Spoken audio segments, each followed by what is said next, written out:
Michael Whiting was born in Belo Horizonte, Brazil, and raised in Provo, Utah. He received his BS degree in zoology from BYU in 1990 and his PhD from Cornell University in 1995. And let me just add as a footnote that he comes from a BYU family. His brother is a member of the faculty in statistics, and his father is an emeritus member of the faculty in communications. He joined the faculty in the Department of Zoology at BYU in 1997 and is currently an associate professor in the Department of Integrated Biology. He also serves as director of the BYU DNA Sequencing Center and as associate curator in the Anthropods collection of the Monty L. Bean Life Science Museum. Dr. Whiting's research focuses on using DNA and anatomical information to elucidate patterns among evolution among major insect groups. Current research focuses on establishing the insect tree of life. Many of his publications, he has 60 publications in major journals, including Nature, Evolution, and Systematic Biology. He's also the author of over 100 research presentations at scientific meetings. He has served on review panels for the National Science Foundation and currently serves on the editorial board of 3 scientific journals. He's received the Career Award from the National Science Foundation, the Ernst Mayr Award from the Society of Systematic Biologists, and the Presidential Award from the Entomological Society of America, as well as the Young Investigator Award from Brigham Young University. He's had what we call a fast start in his professional career. Professor Whiting and his wife are the parents of a 2-year-old daughter named Adeline. Professor Whiting. Thank you for that kind introduction. I'm pleased to speak to you today and share with you a little bit of the enthusiasm that I have for the work I do at Brigham Young University. The first thing you should know about me is that I am an entomologist. That is, I'm someone who studies bugs. Insects have fascinated me for as long as I can remember. My mother recalls that when I was being delivered in a South American hospital, there were large beetles crawling up and down the walls, and that made her very nervous. She is certain that this experience is somehow related to my entomological interests. One of my earliest memories is of a stick insect that was evading my attempts to capture it. Even in high school, I was given the nickname of Bugs. It's hard to imagine anyone who was more predestined to study insects than I was. But how could you not love bugs? Nature is complex, beautiful, and full of a wide diversity of forms. And in no places is this more apparent than one takes a moment to contemplate the insect. One cannot look at insects without being amazed at their sheer beauty, their stunning colors, and their bizarre forms. But biological diversity is not a random assemblage of forms. There is order and pattern to nature. Much of science lies in documenting the patterns we observe in nature and then postulating processes that may account for those patterns. Let me give you a simple example. This is a picture of my daughter, Adeline, at lunchtime about a year ago. And what I want you to notice is how nice and clean her tray is. Now, anyone who has children recognizes that this particular pattern of cleanliness is short-lived at best. Now, if I were to walk out of the room for a moment and walk back in, I would observe a striking new pattern. And so we see chocolate smears with vestiges of mangled teddy bear crackers sort of artistically sprinkled throughout. Now, this is a pattern, a much more interesting pattern than observed before. Now, as a parent, your first thought is, I've got to clean it up. But as a scientist, I'm left to wonder, what processes gave rise to this pattern? Notice, I'm not asking who gave rise to this pattern. I'm pretty confident I know the culprit here. I'm only interested in discovering the specific processes associated with forming this particular pattern. How did she do it? For instance, I might hypothesize that the ridges of pudding present in the middle of the picture were created by finger smearing as opposed to, let's say, elbow smearing or face smearing.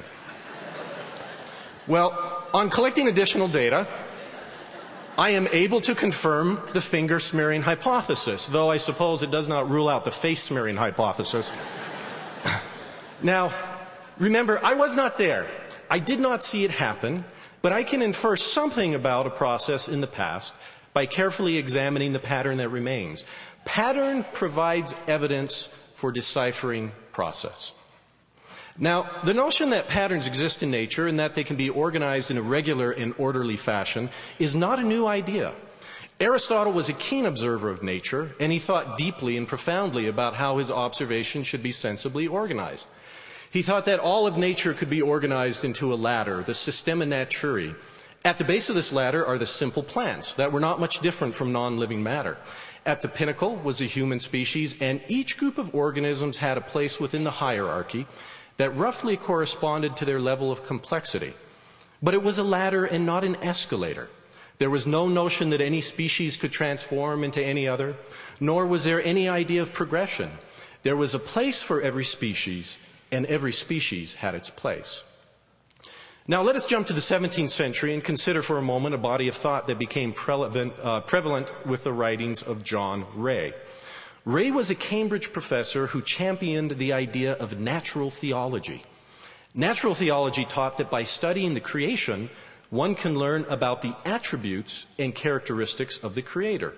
Living things showed adaptations to their environments, which for Ray were signs of God's design and benevolence. So why does a lion have sharp claws? It is because God could not let lions go hungry. Why do the birds sing in the trees? It is because they are singing the praises of a just Creator. We just sang, all creatures of our God and King, lift up your voice and with us sing. Ray affirmed powerfully that nature was a worthy subject for study and reason, and that such activity was pleasing to God. Ray, of course, was not the first natural theologian, and we have from Alma a similar sentiment. Yea, and all things denote that there is a God. Yea, even the earth and all the things that are upon the face of it, yea, and its motion, yea, and also all the planets, which move in their regular form, do witness that there is a supreme Creator. Hence, according to Alma, one purpose of the creation is to be a witness for the Creator. This brings us next in our whirlwind tour to Charles Darwin. Here on the left, we see him pictured as a 7-year-old in 1816, posing with one of his beloved flowers. On the right, we see what the rigors of science does to one's features over time. And you will notice he was allowed to have a beard, by the way. Darwin was born 12th of February, 1809 in Shrewsbury, England. This was the same day that Abraham Lincoln was born, in only 3 years after the birth of Joseph Smith. Now, these three men, Smith, Lincoln, and Darwin, were all contemporaries who profoundly changed mankind's view of religion, politics, and science. Darwin was, in fact, influenced by many of the same religious and social pressures that Joseph Smith was. And some of the same social forces which molded Joseph Smith and the early church were also operating on Darwin. It is interesting that these men were contemporaries during a time when the Lord saw fit to rain down knowledge upon the earth. Now, Charles Darwin provided profound insights into the nature of nature. He saw what everyone else saw, but provided a new way of putting all of this information together. He was a meticulous observer and managed to digest and synthesize a tremendous amount of information. The theories he produced continue to influence everything we do in biology today. Now, I might mention here that one often hears Darwin portrayed as a man eager to destroy faith and tear down religion. Often these are the same detractors who paint Joseph Smith and the history of the church with a similar paintbrush. But this caricature is not true to the record. Certainly the ideas that sprung from Darwin's work had a profound influence on religious thought and still continue to do so. But by all accounts, Darwin was a loving father, a kind man, afraid of confrontation, and someone who would much rather study the mining habits of earthworms than be involved in a debate over science and religion. Well, those who know a little bit about Darwin's history will recognize the historic voyage of the HMS Beagle and the role that Darwin played as a ship's naturalist. It was this 5-year period during which Darwin collected the initial observations that would chart the course for the rest of his work. This was a grueling voyage, and Darwin kept a precise and fascinating record. I imagine you're all acquainted with his stop in the Galapagos Islands and the unusual organisms he found there. He saw flightless birds, There were penguins and sea lions frolicking together. There were iguanas which grazed on marine algae, and finches which varied in beak size across the islands. And of course, the island's namesake, the giant tortoise. Now, in case you're a bit confused here, this is not Darwin on the tortoise. This is me at age 5 contemplating, much as Darwin did, what all these patterns might mean. And standing there next to the door is my brother, the statistician. And I think there's some sort of metaphor here, but I'm not sure what it is. Darwin returns to England in 1836 and continues his work of observing patterns. Now, during the next 23 years, he spent his time trying to understand what all of these patterns mean. In 1859, he goes ahead and he publishes The Origin of Species, which is jam-packed with observations and the connections he tries to make between these observations. The species illustrated here are just some of the many he discusses on his chapter on natural selection. For the first time, someone was trying to draw a connection between the jaws of a stag beetle, the ornate feathers of the peacock, the blooming patterns of plums, and the behavior of honeybees. He was postulating a process to explain a pattern. Well, so what processes did Darwin hypothesize? You're probably familiar with them. This is a slide from my wedding. This is my immediate family, a happy family of 10. You can tell it's my wedding picture. I don't know if you can actually see this, but if you look carefully, you'll see that there are bug nets with flowers in the upper corners. And my mother is sitting there on the right. Well, this is my family. Now, this is my mother's brother and his family at a similar time and similar occasion. I can't count them all, but I can tell you that we're outnumbered. Darwin recognized that some individuals were more successful at leaving offspring than other individuals. And he recognized the implications of this simple math. So according to Darwin, my uncle is much more successful than my mother. Sorry, Mom. And isn't it ironic that this is the same conclusion that many Mormons might draw?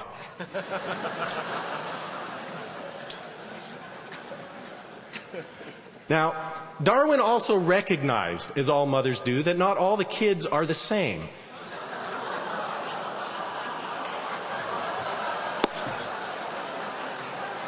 And this is true throughout all of nature. In any given species, there is variation in characteristics and behaviors which lead to differential survival. In other words, not everybody makes it. If you are an eager beaver who tends to stand on the wrong side of the tree, you might not make it. This is natural selection. This is the slide I use to motivate students in my class.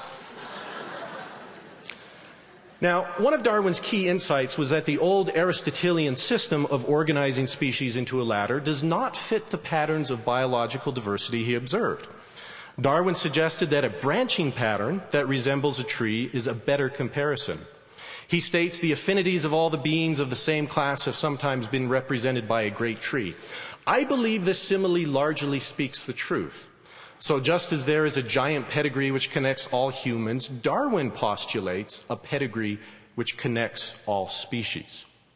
Now, here's a version of the tree of life illustrated in the late 19th century, which may be the sort of tree that you've seen before.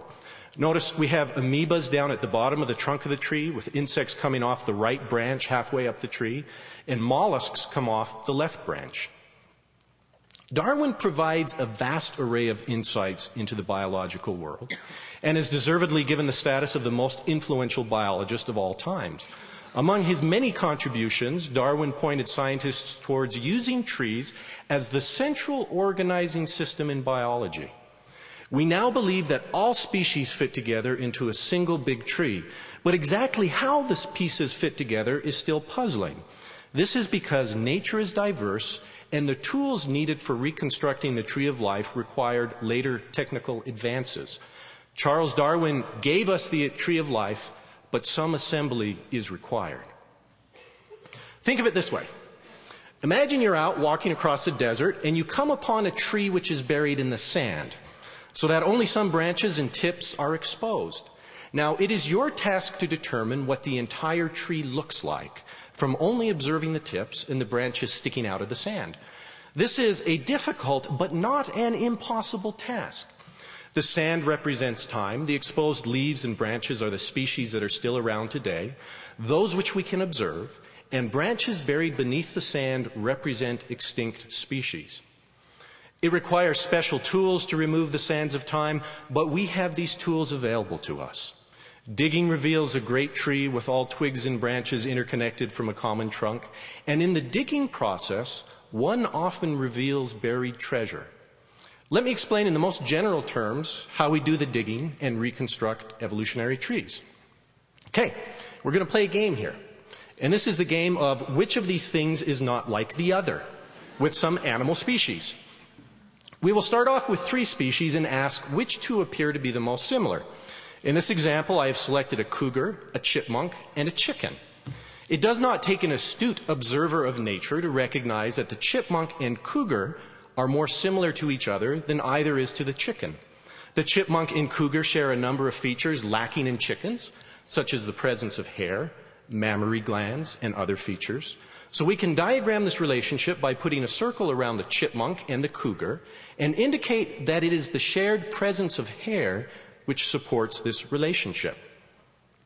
I can diagram the same relationship by drawing a tree with the chipmunk and the cougar joined together by 2 branches that meet, with the chicken placed outside on a separate branch. This diagram tells us the same information as the circles above.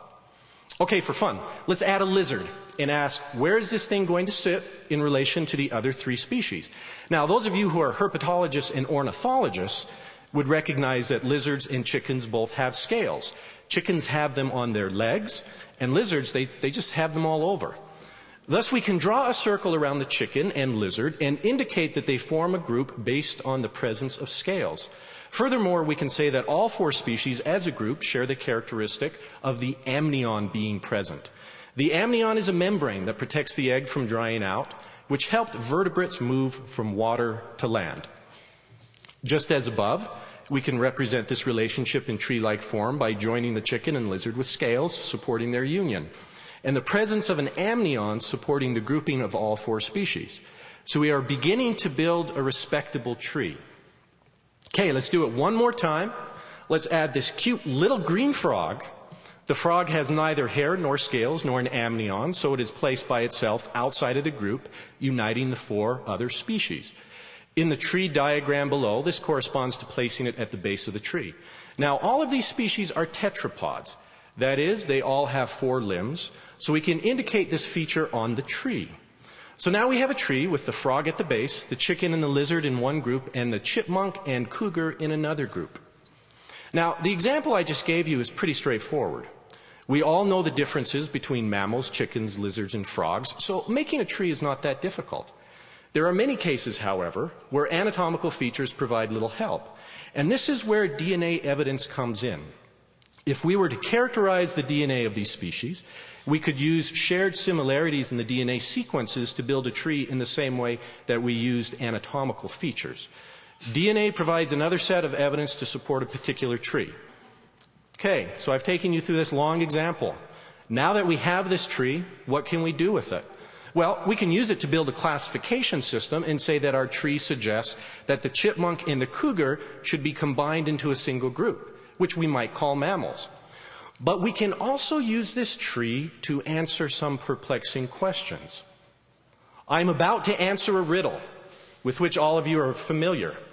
No doubt this has perplexed you at one time or another. In fact, it is such a classic conundrum that it has become a metaphor for any sort of question which evades solution.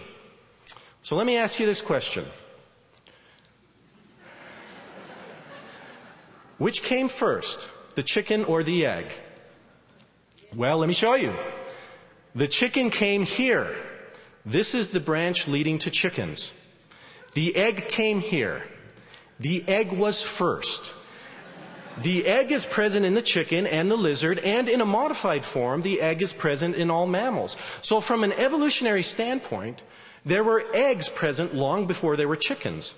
The amniotic egg, the type of egg a chicken has, was present in the common ancestor to mammals, birds, and lizards, but not present in frogs. And it developed long before the chicken did. This is an example of how a tree of life can answer difficult questions. The tree establishes patterns. And once the patterns are in place, we can ask questions and resolve issues that could never be addressed otherwise. It is no different than looking at a smear of pudding on a tray and using that pattern to select among alternative processes. The centrality and importance of assembling the tree of life is now finally broadly recognized within science. For basic biological research, we can ask chicken and egg types of questions. For scientists trying to save a threatened species, a tree of life helps us decide which species are the most critical to save to maintain biological diversity. For an epidemiologist trying to predict the outbreak and spread of HIV, a tree of life helps decipher what viral forms are resistant to drug therapies. For a snakebite victim, the tree of life helps a doctor decide which anti-venom to use. 5 years ago, the National Science Foundation announced a program with the stated goal of assembling a tree of life for all known species. This is an ambitious goal. From a biologist's standpoint, it is equivalent to sending a man to the moon. This goal was unthinkable even a decade ago, but now work is underway across the country to assemble the tree of life, and BYU is playing a leading role in this endeavor. At BYU, we are assembling a tree of life for reptiles, nematode worms, insects, and we hope to soon begin on crustaceans and beetles.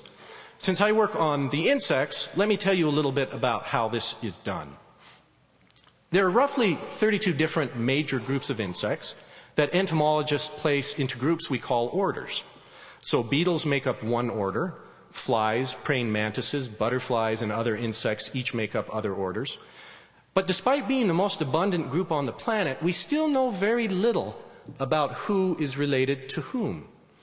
Everyone can tell the difference between a butterfly, a bee, and a beetle, but entomologists are still not sure which two are more closely related.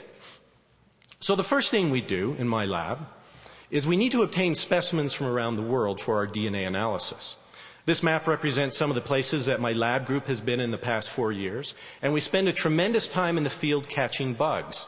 We do DNA research, so we need to have nice, fresh specimens. Here are some pictures from our work in Papua New Guinea. On the top left, you can see the sort of pristine rainforest that we work in. On the top right, you can see one of the most populous highland villages we visited. On the bottom left, you can see the small Cessna airplane we use to get in and out of these remote villages. Now, these are rusty old machines, and they sound like one of those old Volkswagen Beetle cars. They cough and wheeze when they warm up. You're not sure whether they're actually going to make it. And I've got to tell you, it is a harrowing experience to be in one of these as they rattle down the grass airstrip and just manage to clear the forest canopy. Sitting next to me is my wife, Allison, who happens to be a herpetologist, and that's someone who studies reptiles. Now, whenever we have disagreements, I might mention, she reminds me that her creatures can eat my creatures. And there are a few things that test a marriage like 10 weeks in the rainforest together. In the bottom right is a colleague, Michael Hastrider, who came with us to catch fleas. And if you can notice, in the back, there's this dilapidated shack. Okay, that's the airport terminal. At least the security check-in was a breeze. And here are the fruits of our labors. I'm delighted with an afternoon's collection of walking sticks, while Allison just beams from ear to ear with the lizards she collected. You have to love someone who gets so much joy from a dead lizard. As I mentioned earlier, these sorts of trips can be harrowing. Here you see a local woman we met during one of our long tracks who, when I showed an interest in her spread of weevil larvae, insisted that I partake. They do not taste like chicken. And here I am gazing upwards to heaven, seeking strength before performing the daily ritual of leech removal. These leeches are terrestrial, they occur on the trail, they get all over you, and despite our best efforts, they just latch on. Now, I'm not the only one who gets to have fun with leeches in the field. That's what students are for. And many of the students in my lab travel to exotic places, all in pursuit of very specialized and unusual insects. Pictured are some undergraduates, graduate students, and postdoctoral researchers who work in my lab, each of whom work on a specific branch of the insect tree of life. In the top picture is Katerina, who's surveying a bat cave in Mexico. Katerina works on a specialized kind of fly that only lives on the belly of bats, so she spends her time spelunking across the world. The bottom pictures show two graduate students who are in Tasmania pursuing a weird bug that feeds on moss in the snow. This is my graduate student, Gavin, dressed as a telephone repairman. He specializes in rainforest canopy collecting. And here he is setting up special traps to catch insects in the canopy in India. We are finding many new species that are unknown to science this way. We set up high-powered lights in the forest, and the insects often come pouring in, as in these pictures from a trip to Peru. Now, I know that for some of you, this constitutes a nightmare. But for us, this is a dream come true. And we also sometimes attract curious people. Once we bring the insects back to the lab, we sort, identify, and catalog what we have collected. The specimens are kept frozen in a very cold freezer to preserve DNA quality. In fact, and I'm not sure the administration recognizes this, but BYU has the largest frozen bug collection in the world. We should put that on a t-shirt and sell it at the bookstore. One of the reasons why BYU has become a center for the many Tree of Life projects is because of the excellent DNA sequencing resources available here. Here you see Johnny and Sarah, each happily processing DNA. Once the DNA sequences are generated, it takes a row of undergraduates to begin processing the data, and a row of graduate students to oversee the undergraduates. My lab uses postdoctoral researchers, graduate students, and undergraduates all working together as a team to conduct research on the insect tree of life. One result of this team effort is that these students get to present their research at national and international scientific meetings. The undergraduate students pictured here took home the top research awards from national insect meetings. This has helped secure outstanding, truly outstanding graduate opportunities for these students, and has given BYU the reputation of being an outstanding place to recruit students for the sciences. Now, as I mentioned earlier, one of the reasons why Darwin was unable to assemble a tree of life was because he lacked the technology necessary for such an enormous undertaking. We now live in a world of computers which help assemble and analyze the information needed to make a tree of life, but there is still one problem.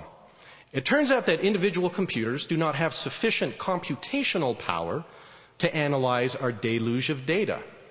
One clever solution to this problem is being developed right here at BYU by Professors Quinn Snell and Mark Clement from the Computer Science Department.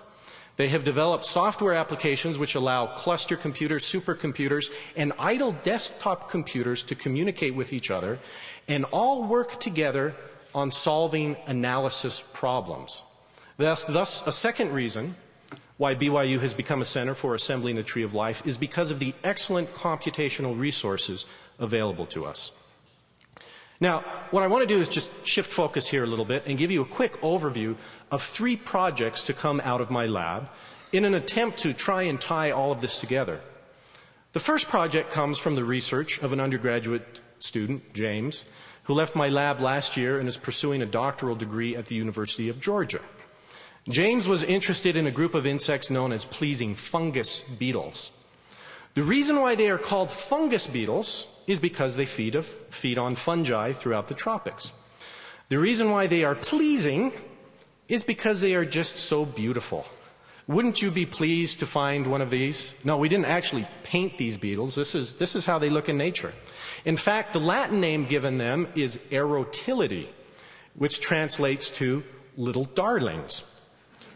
So now you know how to call your sweetheart a little darling in Latin. Just lean over and whisper, Erotilidae.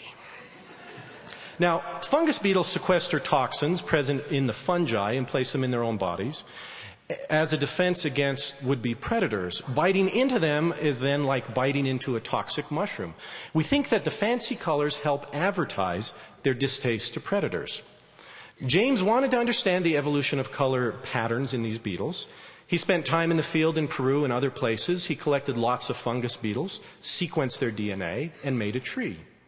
James discovered that body patterning does not follow strict genealogical lines. And this finding had implications for how these beetles develop and use their warning coloration in nature. This research helped James get into a graduate school, and it secured funding to pay for his entire education, not to mention turning the fungus beetle research community on its ear. Let's leave beetles and talk about mantids. Praying mantids are spectacular creatures. They're filled with style, charm, and charisma. Here are just a few examples of the glorious mantids. All mantids are predators, and there are about 3,000 species of them throughout the world. Mantids live in the tropics in the tops of the rainforest canopy, in the deserts where they run around on the ground after their prey, and in every conceivable bush or tree. My graduate student Gavin recognized that the predatory strategy of mantids fall into three basic categories. The first are the generalists. These are the mantids that are not too picky about how they get their meals and will catch them any way they can. The second are the cursorial mantids, which means that they run around on the ground and chase after their meal. The third are the sort of mantids that you are probably most familiar with, the ambush mantids. These are the ones that stalk their prey, hold very still, and then strike with lightning speed. The vast majority of mantid species use this ambush strategy. Gavin is trying to learn something about the evolution of this hunting behavior. He sequenced their DNA, he made a tree, and a pattern emerged. It appears that ambush mantids all came from a single ancestor who was also an ambush mantid, and that the development of an ambush lifestyle led to the radiation and diversification of mantids. In other words, when mantids first became ambush hunters, they hit upon a strategy that assured their success, which gave rise to many more mantid species than their less advanced cousins. This final example comes from my own research on walking sticks. Walking sticks, as their name implies, are insects shaped like leaves or sticks. And they use camouflage to fool predators into thinking that they are just bits of trees. When they move, they sway their bodies back and forth so that they look just like twigs moving in a breeze. Walking sticks come in two major forms. The first are those with wings, as pictured in this slide. On top is a large species. It's about the length of my forearm. And on the bottom is a leaf mimic. The leaf mimic species even has false veins and mold spots on its body to complete the illusion. And then there are walking sticks without wings.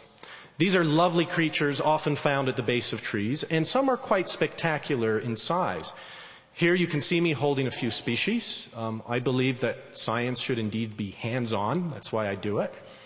Now, we know that walking sticks are relatively advanced insects, that they came from an ancestral insect that had wings. Here are some examples of some of the close relatives of stick insects, including roaches, mantids, and others. Since nothing was known about the walking stick tree of life, I began a project with the help of another undergraduate student to assemble one. When we assembled the tree, we found a very unexpected surprise. It turns out that walking stick phylogeny indicated a very unusual pattern.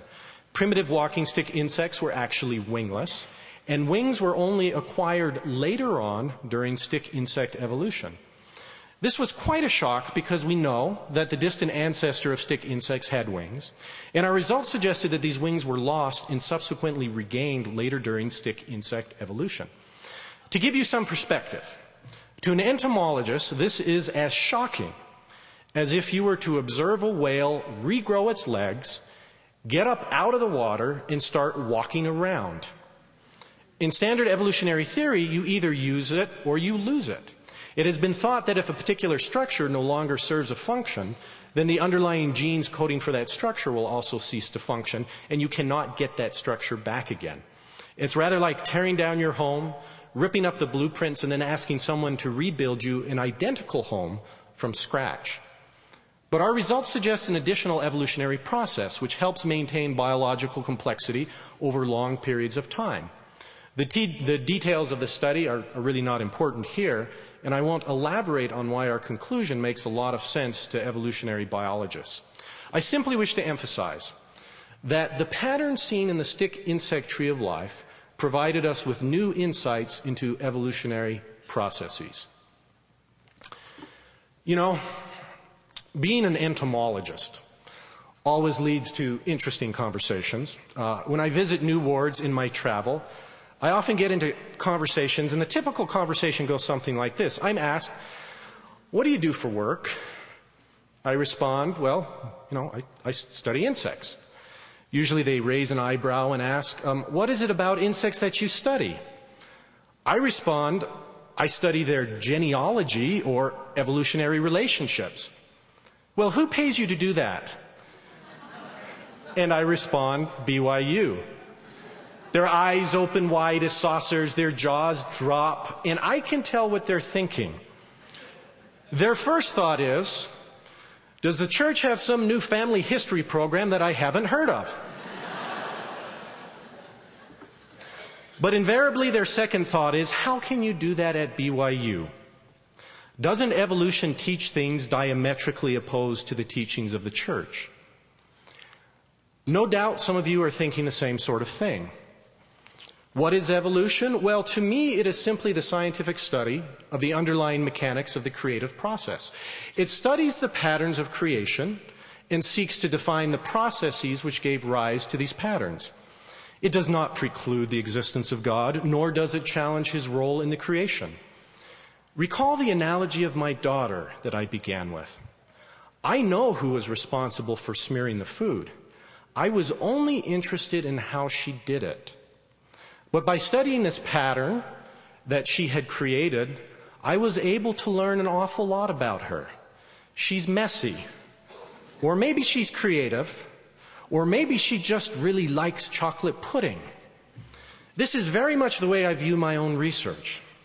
I know who is responsible for the creation, but my research just focuses on learning something about how it was done. I view my work in very much the same way as a natural theologian, where I seek to learn something about the Creator by studying the creation. Only I move it back one step by asking, what does the creative process teach me about the nature of the Creator? In the 1920s, there were about 400,000 species of beetles described, and this number was vastly larger than any other group of organisms. The naturalist J.B.S. Haldane was asked by a cleric about what he might infer about the Creator based on the wide-ranging study of life. Haldane replied, tongue-in-cheek, that the Creator had an inordinate fondness for beetles. So what have I learned about the nature of the Creator from my own studies? I will attempt to summarize it with this slide. This is a close-up of Tinocephalides felis, the cat flea. Look at how remarkable this organism is. It has combs on its head and legs to help it remain attached to the hair of the cat. It has mouth parts modified into an efficient pump, all the better to feed on its host with. It has the most amazing modifications of its hind legs, which permits it to jump to dizzying heights so it can move from one cat to the next. No one is more amazed with the complexity and beauty of a flea than I. To paraphrase the poet, I think that I shall never see a poem as lovely as a flea.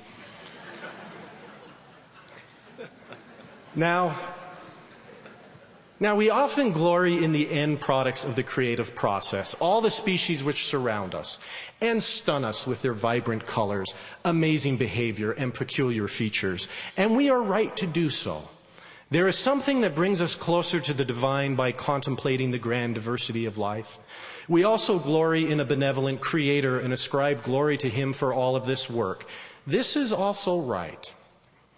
However, I am not sure that we fully appreciate just how good a job He did in creating the earth. All of my studies lead me to believe that not only did the Lord create the earth, but that He did so in a supremely intelligent fashion. Consider for a moment DNA.